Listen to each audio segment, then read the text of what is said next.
यार मैंने सारे प्रॉब्लम सॉल्व करके दे दिए हैं आप लोगों को।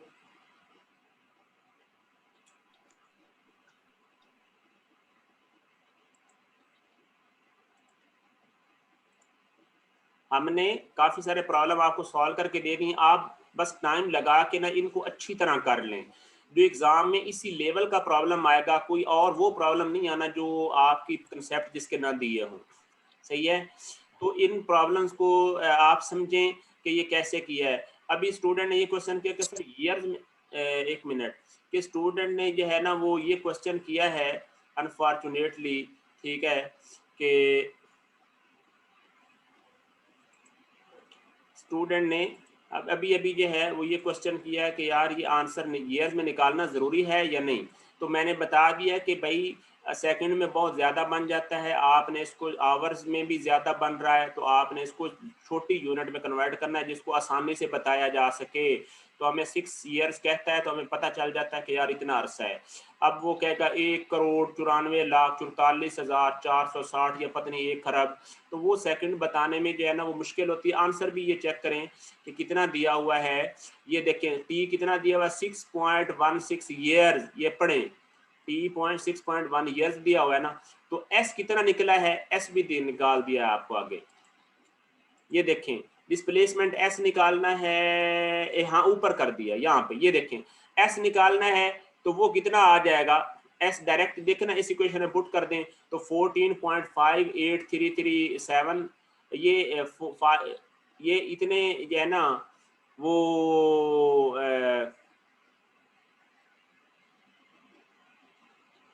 ये अच्छा 1 मिनट बात सुने, ये एस किस में है देखिए ना, मेरी बात सुने कि हमने जो वेलोसिटी निकाली है वो कितनी, ये मीटर पर सेकंड में ये पुट की है ना।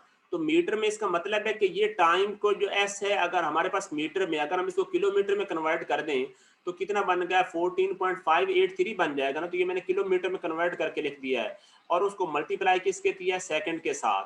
तो ये हमारे पास सेकंड के साथ जब मल्टीप्लाई हुआ है तो ये 2.83510 रेज पावर जो है वो कितना आ जाता है, 9 किलोमीटर बन जाता है। ये चेक करें आंसर कितना दिया हुआ है, ये आंसर भी चेक करें। तो 2.8410 रेज पावर 9 ये देख ले। और हमारा आंसर भी कितना है कि 2 पॉइंट जो है वो हमारा आंसर भी 2.835 यानी 2.84 एग्जैक्ट आ गया 10 रेज पावर 95 किलोमीटर। तो ये आपसे ये प्रॉब्लम भी मैंने करवा दिया। आई होप अब आपको आसानी होगी। अब ये प्रॉब्लम समझे, ये जो किया ना टॉय ट्रेन वाला, ये भी बड़ा इंटरेस्टिंग है, आपके नॉलेज के लिए मैं इसको समझा रहा हूँ। सही है ना, आई होप आपको जो है वो इसका ज्यादा फायदा होगा जिस तरह मैंने किया है। ये टॉय ट्रेन वाला इसको पढ़े। वो कहता है कि a toy train has magnetic couplers. ये बड़ा इंटरेस्टिंग प्रॉब्लम है और इस तरह का मुश्किल प्रॉब्लम भी होता है कि वो कहता है कि इसके अंदर मैग्नेटिक ये कपलर लगे हुए हैं whose maximum attractive force is 0.2 pound. उनकी यानी मैक्सिमम अट्रैक्शन फोर्स कितनी है, वो 2 पाउंड है। तो आपने करना क्या है, what is the maximum force P with which a child can pull the locomotive. Locomotive होता है ये engine, and not break the train at a coupler. वो कहता है आप देखिए ना हर कपलर की मैस डिफरेंट है, इसकी 2 आउंस है। ये ओ जी क्या होता है, this is the unit for ounce, OUNCE, उसको OZ कहते हैं। और 1 OZ कितने के बराबर होता है, पाउंड के। 1 OZ is equal to 1/16 pound, यानी 1 OZ किसके बराबर होता है, 1/16 पाउंड के बराबर होता है, यानी 1 पाउंड का 16th पार्ट होता है। तो आपने क्या है इसको साफ जरा 1/16 से मल्टीप्लाई कर दोगे हर जो है उसको।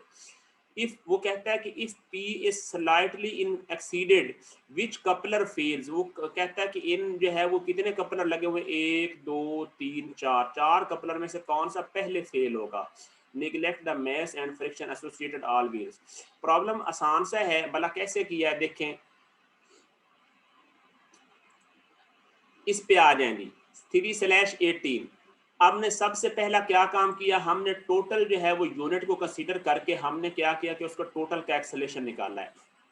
सबसे पहला काम हमने उसी तरह करना है कि हमने ये जो टोटल यूनिट है ना इसको कंसीडर करना है और इसका टोटल का एक्सेलेरेशन निकालना है। तो हमने कैसे काम किया, हमने देखा कि जो P है वो किसके बराबर जो है वो आ जाएगी, यानी टोटल जो है यानी किसके बराबर आ जाएगी P, अगर फॉर एग्जाम्पल उस पर फोर्स P लग रही है तो कितने आ जाएगा 5 ये आ जाएगा, और ये टोटल जो है ना वो आउंस काउंट करें 5 6 7 8 और 2 10, तो टोटल कितने बन गए 10 आउंस बन गए, और 1 कितने पाउंड के बराबर होता है 1/16 के बराबर होता है, और मैस को कन्वर्ट करने के लिए 32.2 पे डिवाइड किया, तो यहाँ पे P किसके बराबर आ गया 0.01941 ए के बराबर आ गया। ठीक है ना, तो आपने 4-5 डेसिमल तक जब भी जो है वो डेसिमल की छोटी वैल्यूज हो तो आपने 4-5 डेसिमल तक वैल्यू लिखनी है जब 0 से लेस वैल्यू हो। ठीक है ना, सिर्फ ये नहीं लिखना कि 0.019, क्योंकि वो आगे भी एक यानी कम से कम 2-5 डेसिमल तक कर लें। फिर ये कितना आ गया P की वैल्यू यानी आप लिख लेना कि P A के बराबर हो गया, A P के बराबर हो गया, जो आपको मुनासिब हो। अब हमने अगला काम ये करना है कि इंडिपेंडेंट जो है बनाना है between engine and car one के दरमियान कपलर 1 है, तो ये आ गया, सही हो गया। अब इस तरह फोर्स P लग रही है और 5 ओंस उसका जो है वो वेट है नीचे, तो यहाँ से हमने कैसे निकाला कि P माइनस आर किसके बराबर R1, यानी इसका रिएक्शन कपलर 1 में R1 लिख लिया, तो उसका जो है वो आंसर किसके बराबर आ गया R1 आ जाएगा P माइनस जो है वो 5/16 32.2, ये इक्वेशन नंबर 2 आ गई।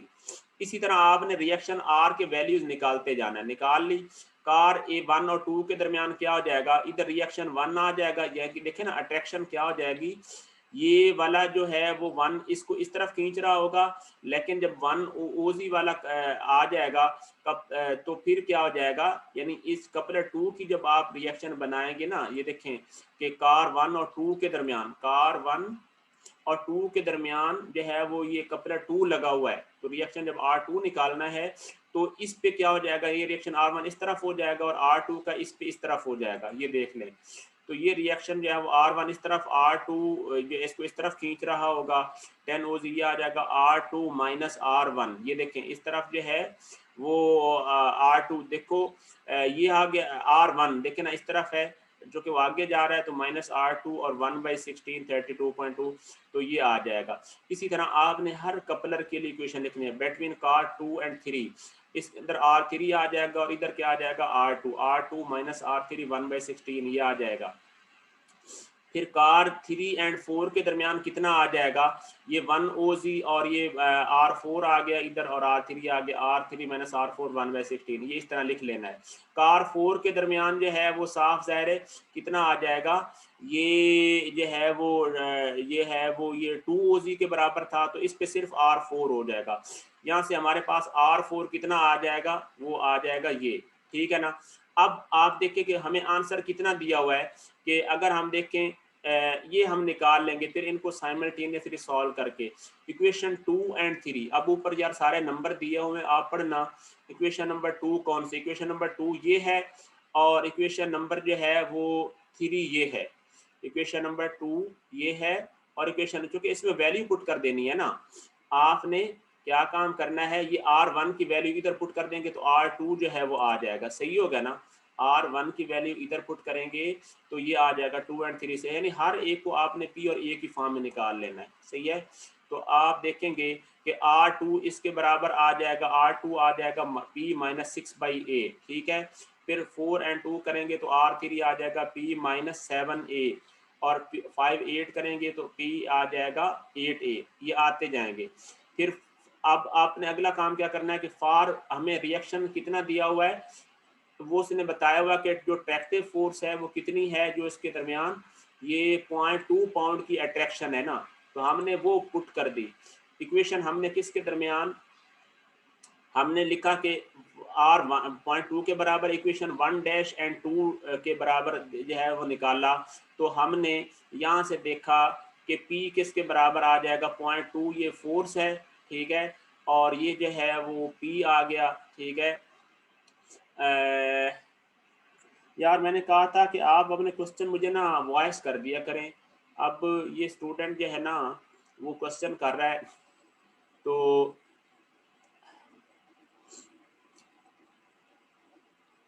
आप चैट में या टाइप कर दें। अच्छा जी, तो ये कितना आ गया 0.2 और P माइनस जो है वो 5a/16 ये आ गया। और अब जो है वो ये आ गया P-16, यानी यहाँ से जो है वो आपने देखा 0.2, तो P की वैल्यू आ गई 0.4 पाउंड आ गई, 0.4 पाउंड। अब इसी तरह R2 जो है वो कंसीडर किया, तो हमने इक्वेशन नंबर 2 R2 ये बराबर हैं आपस में। यहाँ से P की वैल्यू जब हमने कपलर 2 निकाला है तो उसके अंदर जो है वो वैल्यू आ गई है 0.5 पाउंड आ गई है, ठीक हो गया। फिर इसी तरह हमने R3 हमने हर कपलर को कंसीडर करके ना हमने निकालते जाना है उसकी P की वैल्यू आप जब ने निकाल ली तो हमने देखा कि इस केस में जो है वो कितना आ जाएगा, पॉइंट जो है वो ये 7 जो है P-0.7 आ गया, ठीक है। तो ये जो है वो 0.3 जो है वो P, तो यहाँ से जो है वो P की वैल्यू आ गई 0.667। फिर R4 कंसीडर किया तो यहाँ से जो है वो P की वैल्यू कितनी आ जाएगी, ये आ जाएगी 1 पाउंड, ठीक है ना, यानी आखिरी कपलर पे 1 पाउंड जो है वो उसके ऊपर फोर्स लग जाएगी। तो अब आप मुझे एक बात बताएं कि जब हर एक में जो है ना वो अट्रैक्टिव फोर्स कितने 0.2 पाउंड है, ठीक है ना, तो इसका मतलब ये है कि वो मैक्सिमम जो फोर्स जिस पर लगा सकता है वो लगा सकता है कि जो सबसे मिनिमम फोर्स होगी ना, क्योंकि देखिए मुझे एक बात बताएं, ये जो R4 के दरमियान जो P लग रही है वो 1 पाउंड है। जब आप 1 पाउंड आप कपलर जो है वो 1 और 2 पे लगाएंगे तो वहां पे जो है वो क्या हो जाएगी, जो आपकी जो ट्रैक्टिव फोर्स है वो ज्यादा चाहिए होगी ना। मेरी बात सुने, ये जो फर्स्ट केस आपने की है जो कि आंसर कितना आया था 0.4 पाउंड। अब इसके अंदर अगर आप ये देखें कि इधर P जो है वो 1 पाउंड पुट करें, अगर P इसमें 1 पाउंड पुट करें तो ये कितना आ जाएगा, 1 माइनस जो है वो आ जाएगा 0.5, ठीक है ना। तो जो आर कितना आ जाएगा, यानी 0.5 पाउंड का हमें जो है वो चाहिए था, यानी अट्रैक्टिव फोर्स, लेकिन यहाँ पे कितने 0.2 मैक्सिमम वो अटेन कर सकता है। तो इसका मतलब है कि कपलर जो है वो 1 फेल हो जाएगा। तो यानी मिनिमम फोर्स जो है वो आप चूज करेंगे इन सारे कपलर्स में से, जो P आएगी मिनिमम वैल्यू वही हमारी मैक्सिमम फोर्स होगी जिसके साथ वो किसी कपलर को फेल किए बगैर जो है वो आगे पुल कर सकता है। इसमें अब कोई क्वेश्चन है, चलें तो मैं आपको जो है वो अलाउ करता हूँ। स्पीकर भी थोड़ा देखते हैं यार, असल में ना आवाज़ नहीं सुनाई देती स्पीकर पे, ये इशू होता है और कोई वजह नहीं, ठीक है ना। हाँ जी, ये उसामा क्या कहता है, उसामा कौन है? हाँ जी, हेलो, अस्सलाम वालेकुम सर। हाँ जी बोले। सर आपसे एक क्वेश्चन था। हम्म। सर ये तहरीम खालिद ने मेरा नंबर अनब्लॉक कर दिया है, इसे काइंडली कह दें कि मेरा नंबर तो ब्लॉक लिस्ट से हटा दें। मुझे बहुत दुख है कि मैंने इसको कल चैट किया है। किसको चैट की थी? अभी जो हम ये प्रॉब्लम कर रहे हैं इसमें कोई क्वेश्चन है आपका?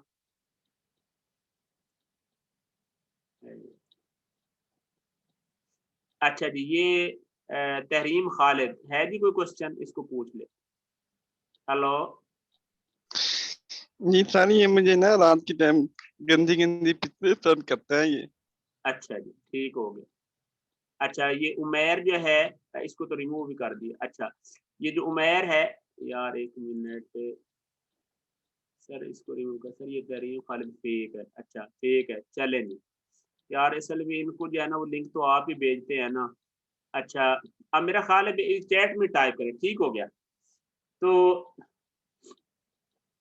अब इसमें कोई क्वेश्चन है तो बताएं जी।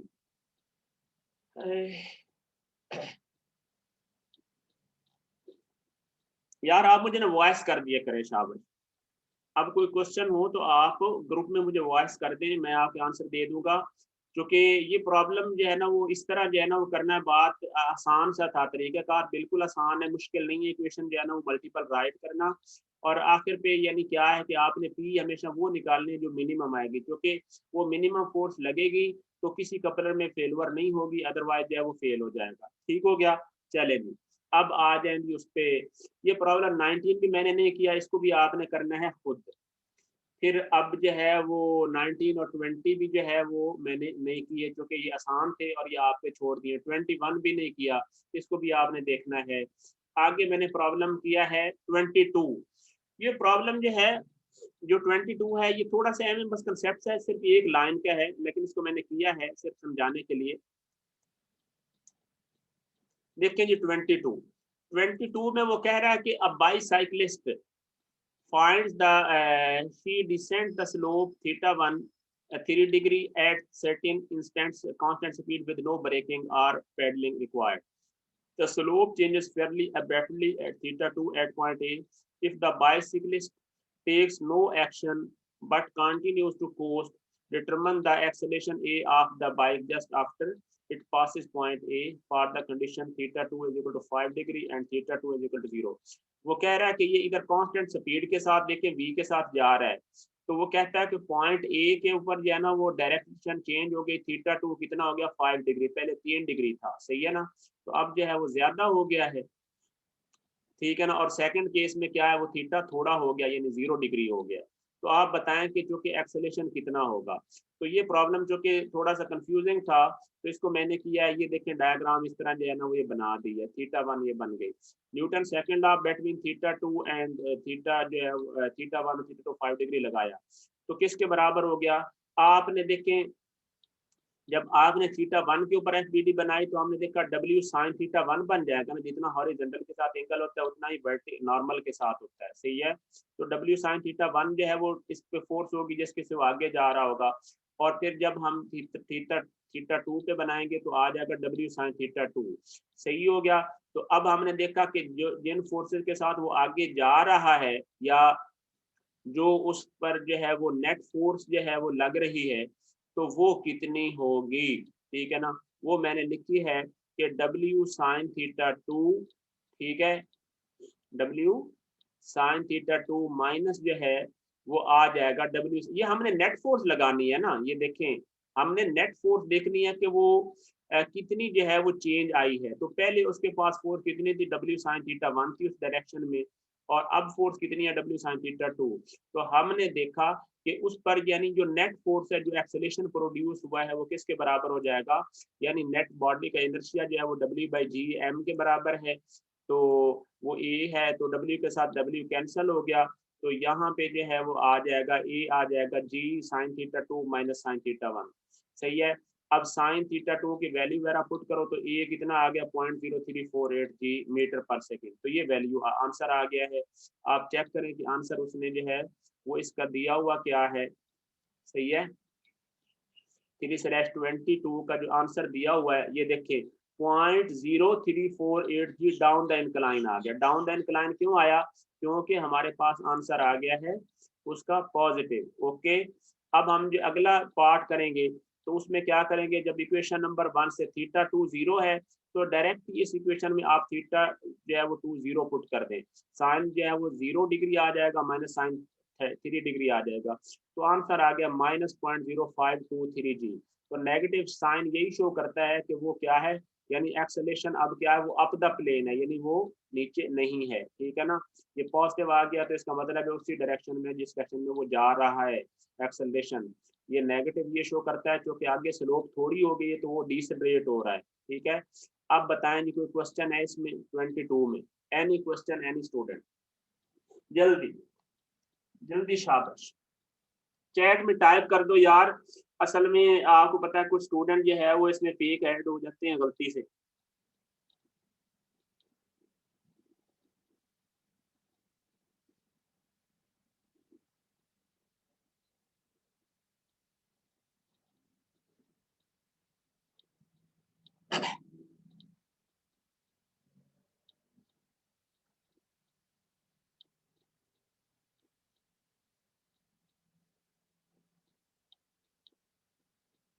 हाँ जी कोई क्वेश्चन है, ये 3/22 में कोई क्वेश्चन है किसी का, नहीं है चैट में बताइए। सर एक मिनट, सर लास्ट वाली बात रिपीट कर दें। सर ये डब्ल्यू साइन थीटा 1 पॉजिटिव लिया है और दूसरा नेगेटिव है y. Sir y W sine theta 1 positive लिया है और दूसरा नेगेटिव वाई। ये सुने, बात पता क्या, मैं आपको समझाता हूँ।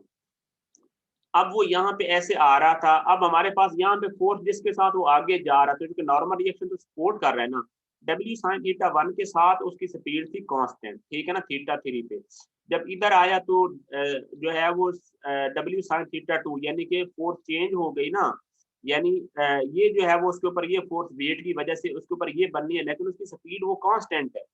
लेकिन डायरेक्शन चेंज की वजह से आपको पता है एक्सेलरेशन प्रोड्यूस हुआ या नहीं हुआ, क्योंकि उसकी स्पीड बेशक कांस्टेंट है लेकिन डायरेक्शन तो चेंज हुई है, तो वो चेंज आ गई। तो अब हमने देखना है कि उसके ऊपर जो है वो जो अनबैलेंस्ड नेट फोर्स आई है वो कितनी है, अनबैलेंस्ड नेट फोर्स आई है वो कितनी है।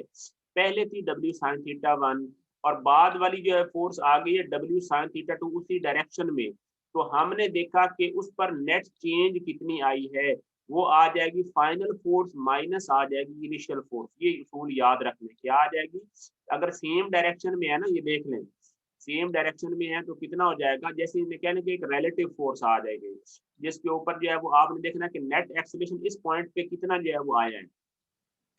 तो W sine theta 2 minus sine theta 1 करेंगे ना, फाइनल में से इनिशियल माइनस करना, इनिशियल में से फाइनल माइनस करना, ये वजह है। तो ये कर दिया तो वही काम किया, ये देख लें ये आ गया।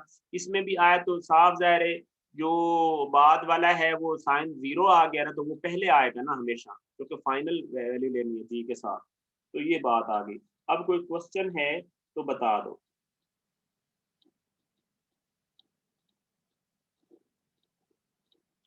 हाँ जी, ओके, चलते जाएं, शाबाश। अभी हमने चलते जाना है। प्रॉब्लम हमने ये जो है वो 23 मैंने नहीं किया, ये भी आसान है। अब मैंने बड़ा इंटरेस्टिंग बहुत इंपॉर्टेंट एग्जाम में आया हुआ भी है, वो प्रॉब्लम करना है। सर डाउन और अप इंक्लाइन का क्या सीन है, वो उसका भी बता देता हूँ। सुने, हर बात ये है ना, मैं बता देता हूँ। देखिए डाउन और अप का सीन ये है, मुझे एक बात बताएं कि यहाँ पे ये डाउन द सॉरी ये था, यहाँ पे हमने देखा कि हमने आंसर निकाला, सही है ना, यानी देखे ना फाइनल में से माइनस जो है वो ये कि इनिशियल जो है वो नेट फोर्स की, तो उसकी वजह से जो एक्सेलरेशन है आ गया पॉजिटिव। तो इसका मतलब क्या हो जाएगा कि देखिए ना फाइनल फोर्स में से हमने इनिशियल माइनस की, तो इसका मतलब है कि जो नेट फोर्स है वो नीचे डाउन द इंक्लाइन है, तो हमारा जो एक्सेलरेशन आ गया पॉजिटिव। तो इसका मतलब है एक्सेलरेशन भी डाउन द जो है वो अब जिस बंदे ने जो है ना वो हाथ खड़ा किया ना यहाँ पे, उस शख्स को मैंने सीधा ही रिमूव करना है। अब मैंने उसूल सादा ये बना लिया आप लोगों के लिए, सबके लिए, कि जो इधर हाथ खड़ा करेगा क्वेश्चन करने के लिए, he will be straight forward जो है वो रिमूव, बस सही है ना। क्योंकि ये जो है वो आप लोग कुछ ना कुछ जो है ना वो करते हैं, आदत है स्टूडेंट्स की, ठीक है ना। तो इसी वजह से जी ये आ गया। तो इसमें चूंकि पॉजिटिव आ गया, तो इसका मतलब फोर्स की डायरेक्शन में एक्सेलरेशन है, फोर्स भी डाउन आई है नेट फोर्स, तो एक्सेलरेशन भी डाउन आ गया। जब इस पे आए तो हमने देखा कि जो हमारी यानी फोर्स भी नेगेटिव आ जाएगी ना, क्योंकि आगे स्लोप चेंज हुई है। तो आप मुझे एक बात बताएं, आप पहले जो है ना वो ज्यादा स्लोप थी, आगे स्लोप थोड़ी हुई है, तो आपको रेजिस्टेंस आएगी। जब रेजिस्टेंस आएगी तो वो क्या है, डिसलेट कर देगी। तो वही बात है कि जो एक्सेलरेशन है इसका अपोजिट हो जाएगा, यानी अप द प्लेन आ गया ना उस पॉइंट के ऊपर, आगे 0 डिग्री आ गया था, तो इस वजह से डिसलेशन आ जाएगा, ये रीजन थी। आ जाए यार, प्रॉब्लम नंबर कौन सा है, ये प्रॉब्लम 24 तो थोड़ा आसान है, लेकिन 25 जो है ना वो ये हमने मकसद है तवज्जो से समझने, ज्यादा तवज्जो से, क्योंकि ये प्रॉब्लम कंफ्यूजिंग है और आपको कहीं सोल्यूशन से भी समझ नहीं आना, जो मर्जी कर ले। प्रॉब्लम इंटरेस्टिंग है और आप तवज्जो दें। वो कहता है the coefficient of static friction between the flat bed of truck, यानी ये ट्रक है इसके फ्लैट बेड के दरमियान स्टैटिक फ्रिक्शन जो है वो कितना है, 0.30 है। और determine the minimum stopping distance s which the truck can have from a speed of 70 km per hour with constant deceleration if the crate is not to slip forward। वो कहता है कि अगर इस क्रेट ने आगे की तरफ जो है वो नहीं स्लिप करना, देखिए ना उसका मीवएस दिया हुआ है, तो वो कहता है कि स्पीड कितनी है 70 किलोमीटर पर आवर है। तो इसको स्पीड को स्टॉपिंग डिस्टेंस वो होता है कि जिसके ऊपर ब्रेकें लगा के वो जीरो कर देता है। अगर वो ज्यादा जल्दी जो है ना वो स्टॉपिंग डिस्टेंस से जल्दी जो है ना वो ब्रेक लगाएगा, थोड़ा डिस्टेंस के अंदर ब्रेक लगाएगा, तो ये क्या है वो यानी इनर्शिया की वजह से आगे चला जाएगा। यानी जो क्रेट है इनर्शिया की वजह से ये 3 मीटर डिस्टेंस नहीं रहेगा, ये डिस्टेंस थोड़ा हो जाएगा। सही है। तो इस वजह से हमने वो डिस्टेंस निकालना है कि जिसके ऊपर जो इसकी इम्पेंडिंग फोर्स है उसके ऊपर जो है वो ओवरकम ना आए और इम्पेंडिंग फोर्स ज्यादा रहे। ठीक है, ताकि ये आगे जो है वो मूव ना करे। यानी इस बॉडी का जो इनर्शिया आना है ना वो इनर्शिया थोड़ा रहे और इम्पेंडिंग जो रेजिस्टिव फोर्स है वो इसको जो रेजिस्ट कर रही है वो ज्यादा रहे और जिस इनर्शिया इस क्रेट का है वो थोड़ा रहे। सही है। तो ये हमने काम करना है। प्रॉब्लम देखें कैसे किया है। ये देखें जी, ये फ्लैट बेड ट्रक है, ये ऊपर क्रेट पड़ा हुआ है, ये मैंने ऐसे सादा सी डायग्राम बनाई है। हमने इसके अंदर भी क्या करना है, हमने सिर्फ पहले ट्रक कंसीडर किया। ट्रक के लिए हमें उसके जो है वो क्या काम है कि उसकी फाइनल स्पीड 0 है, इनिशियल स्पीड कितने 70,000 आ गए, मीटर पर सेकंड में कन्वर्ट किया 2s। एस का हमें नहीं पता, यहाँ पे ए किसके बराबर आ गया -189/s आ गया, ये s आ गया 189/a आ गया। अब हमने काइनेमेटिक्स जो है वो लगा ली। काइनेमेटिक्स जो है वो लगाई हमने किस पे, क्रेट पे। क्रेट को हमने देखना है ना। तो हमने देखा कि इसका बात सुने, इसका जो आ जानी है, जो इस पर फोर्स आनी है क्रेट पे वो कितनी आनी, Fs म्यू एस एन आना है, तो ये माइनस ये आ जानी है। अब दूसरी बात आ गई ये कि जो इसका इनर्शिया होना है वो किसके बराबर होना है, वो हो जाना है mc यानी मास ऑफ क्रेट और मल्टीप्लाइड बाय ट्रे। अच्छा ये आप जो है ना वो mc ac जो कि जो है ना वो जिस इनर्शिया के साथ उसने आगे जाना है इसको इस तरह भी लिख सकते थे, -fs is equal to mc atc लिख सकते थे। तो मैंने असल में जो है ना वो इसको इधर लिख दिया है, यानी दूसरी साइड पे। असल में मैंने ये काम किया कि जो हमें इनर्शिया भी जो है ना हमें जो कि उसको रोकना है ना इसी सूरत, तो हम मैंने जो है वो ये कर दिया। आप लिख सकते हैं कि Fs is equal to mc/at। तो यहाँ से जो है वो W के साथ W कैंसिल हो गया, यहाँ पे हमारे पास at आ जाएगा यानी -0.3g। ठीक है ना। अब आप मुझे ये बात बताएं कि अगर एक्सेलेरेशन जो है वो इसका इनर्शिया क्रिएट का भी तो उतना ही होगा ना। देखिए जब Fs तो इस तरफ होनी ना, अपोजिट होनी है, लेकिन इनर्शिया की वजह से ये जो है वो आगे, और इनर्शिया कितना होना mc/at के यानी मास ऑफ द क्रेट और एक्सेलरेशन ऑफ द ट्रक, इतना इनर्शिया उसके पास होना है। तो ये एक्सेलरेशन आ गया -2.943। अब ये माइनस जो है वो इधर जो है वो पुट किया, तो ये आंसर आ गया एस कितना आ गया 64.23 मीटर। यानी अगर वो 64.23 मीटर से पहले रुकता है तो ये आगे मूव कर जाएगा, और अगर 64.23 से ज्यादा डिस्टेंस पे जाके रुकता है तो क्रेट अपनी जगह में पड़ा रहेगा, वो हरकत नहीं करेगा। अब बताएं इसमें कोई क्वेश्चन है।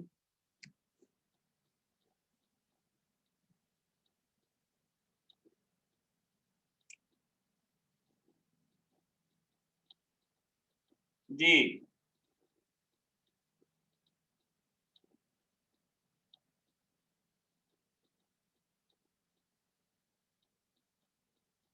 कोई क्वेश्चन है तो बता दें जल्दी करें।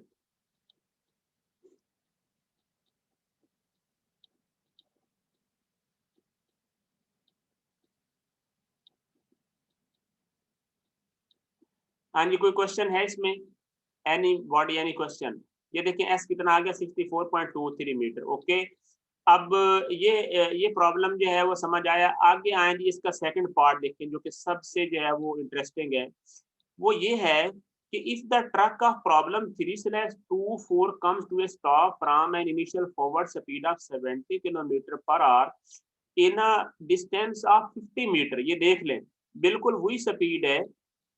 सर ये इनर्शिया वाले की समझ नहीं लगी यार, इनर्शिया का ये है, मेरी एक बात सुने, आप प्रॉब्लम को समझें। देखिए अब ये जब इसके साथ ये लगा हुआ है तो एक्सेलेरेशन इस क्रेट का भी उतना होना है जितना इसका है। अब आप मुझे बताएं कि क्रेट का इनर्शिया कितना होगा, वो हो जाएगा mc/atc यानी एक्सेलेरेशन ऑफ द ट्रक के बराबर ही उसका इनर्शिया होना है ना, जो इस पर जो है वो पड़ा हुआ है। तो अब वो इनर्शिया होना है आगे की तरफ, लेकिन जो रेजिस्टिव फोर्स होनी है वो एफ की इस तरफ। तो मैंने वही काम किया है, ये देख लें, आप लिख लें कि माइनस एफ एस सिर्फ इस ट्रक इस पर जो है वो फोर्स है, ये फोर्स है माइनस एफ एस, और आगे क्या आ जाएगा इसको आप इधर लिख लेना, ये जीरो मैंने लिखा हुआ है, आप लिख लें कि जो है वो M C A T C के बराबर हो जाएगी, क्योंकि ये जो फोर्स होनी है जो इस तरफ होनी है वो आगे जो इनर्शिया के बराबर होनी है, यानी इनर्शिया के बराबर होनी है। सही है ना, ये माइनस आप ना लिखे, मैंने सिर्फ एक कंसेप्ट क्लियर करने के लिए जो लिख दिया है, क्योंकि हमारा जो है वो इनर्शिया जो है वो भी हमने, यानी जो माइनस एफ एस है और ये सारा इनर्शिया मिलके इसने जीरो रहना है, ठीक है ना, ताकि वो अपनी जगह पे रहे।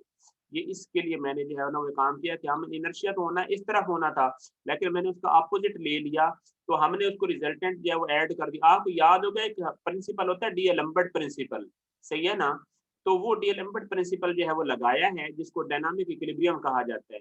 लेकिन आप डायरेक्ट न्यूटन सेकंड लॉ लगाएं, और न्यूटन सेकंड लॉ जब लगाएंगे तो क्या हो जाएगा, माइनस एफ एस माइनस जो है is equal to M C A T, बिल्कुल आंसर सेम आना है, कोई फर्क नहीं पड़ना, ठीक है। तो ये वजह है। अब आ जाए जी अगले प्रॉब्लम पे, ये बाद में आप मेरे से वॉइस करके पूछ लेना। अब 3/25 मुझे समझाने दे। वो कहता है कि इफ द ट्रक का प्रॉब्लम, वो कितना है 50 मीटर का डिस्टेंस जो है ना उसको जो है ना ये लगाए। तो अब आप जो है वो क्या काम करें, विद यूनिफॉर्म डिसलेशन डिटरमिन वेदर और not the crate strikes the wall. वो कहता है कि क्या, जब स्टॉपिंग डिस्टेंस देखे ना, हमने ऊपर सॉल्व किया कि सही स्टॉपिंग डिस्टेंस कितना आता था, 64 आता था। तो अगर 50 मीटर के ऊपर जाके उसको स्टॉप करना है, तो वो कहता है कि क्रेट मूव करेगा। तो वो कहता है क्या क्रेट मूव कर सकता है, कि जब ट्रक 50 मीटर ट्रेवल करेगा तो क्या क्रेट आगे जाके 3 मीटर ट्रेवल करके इधर वाल के साथ टकरा जाएगा या नहीं टकराएगा, ये आपने देखना है।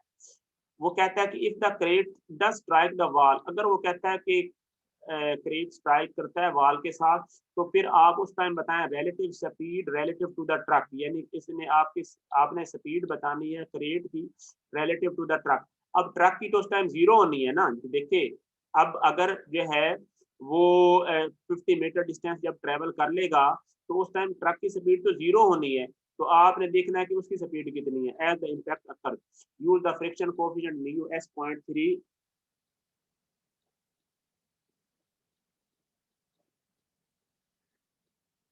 अच्छा जी, तो ये आ गया, और ये जो है फ्रिक्शन म्यू एस आ गया, और ये म्यू के जो है वो 0.25, ठीक हो गया।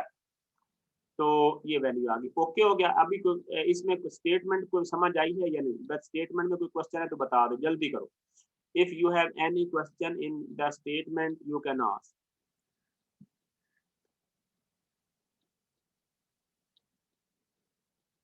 जी स्टेटमेंट ओके है सबको, या मैं असल में ये कहता हूँ कि आपको को ये है ना ये समझ भी आए, ये वजह है। चले जी, अब इस पे आ जाएंगे 3/25 पे।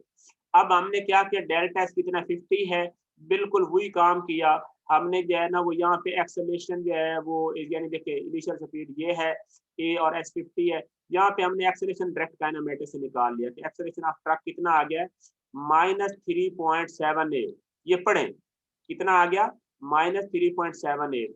अब आप मुझे एक बात बताएं, for force on the bottom face of the crate due to this deceleration, mass of the crate वो किसके बराबर हो जाएगी, वो मैस ऑफ द क्रेट हो जाएगी और एक्सेलरेशन ऑफ द ट्रक हो जाएगी, वो किसके बराबर हो जाएगी, यानी इस पर जो इनर्शिया फोर्स लगनी है जो आगे की तरफ एक्ट कर रही होगी वो वही होगी ना, W/G इज इक्वल टू ए, ठीक है ना, यानी mess of the crate W/A है ना, चूंकि हमें उसने मैस दी हुई नहीं, क्रेट की मैस उसने दी हुई है नहीं दी 50 किलोग्राम, एक मिनट, क्रेट की मैस दी हुई है उसने नहीं दी हुई, जब उसने मैस दी हुई नहीं तो हम उसको W/G लिख लेते हैं, ठीक है, इस वजह से। अच्छा जी, तो ये बात आ गई, सुनते जाएं।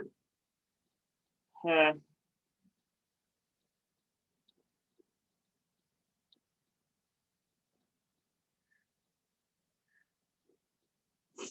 अच्छा जी, तो क्या हो जाएगा, ए -3.78 मीटर पर सेकंड, ये एक्सेलरेशन ऑफ द ट्रक का आ गया।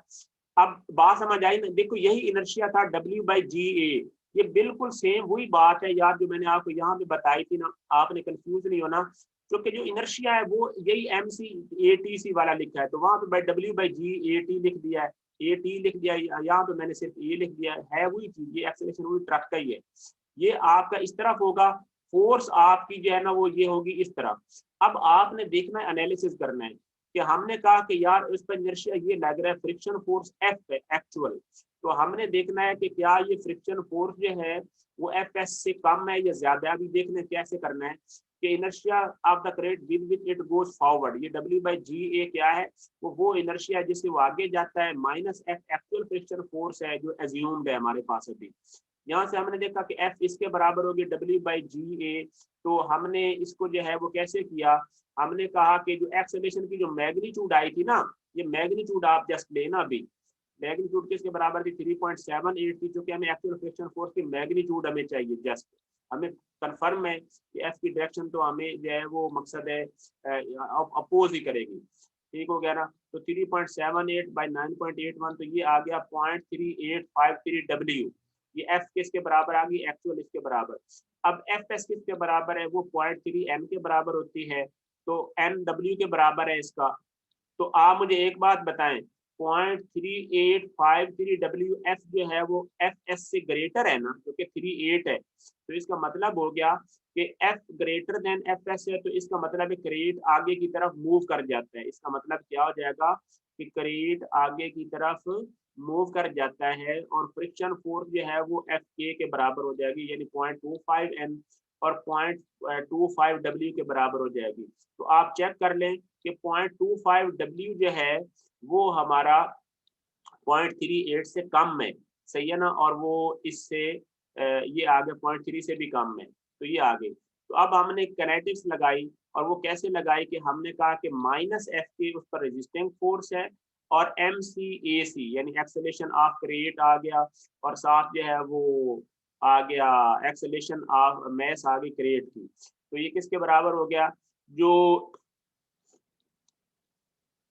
यहाँ से जो Fa जो है वो हमारे पास जो है वो, सॉरी ये इधर देखिए ना, ये लिखा हुआ है W/Ga यानी इनर्शिया माइनस Fk, ये ऐसे जो है थोड़ा उल्टा से लिखा हुआ है, ये देखिए ये W/Ga माइनस जो है वो 0.25 W, ये फोर्स आ गई, और जो मैस है वो W/G और एक्सेलरेशन जो है वो क्रेट का निकालना है कि वो कितना होगा, और क्रेट का एक्सेलरेशन जो है वो किसके बराबर आ जाएगा, AC आ जाएगा, यानी ये आ जाएगा A और ये G मल्टीप्लाई जो है वो साथ जो है वो कर दिया, ठीक है ना, थ्रू आउट, तो ये आ जाएगा 0.25, तो ये जो ये डिनोमिनेटर में ये G था 0.25 9.81 1.3278 मीटर पर सेकेंड आ गया क्रेट का एक्सेलरेशन, 1.3278 मीटर पर सेकेंड आ गया क्रेट का एक्सेलरेशन।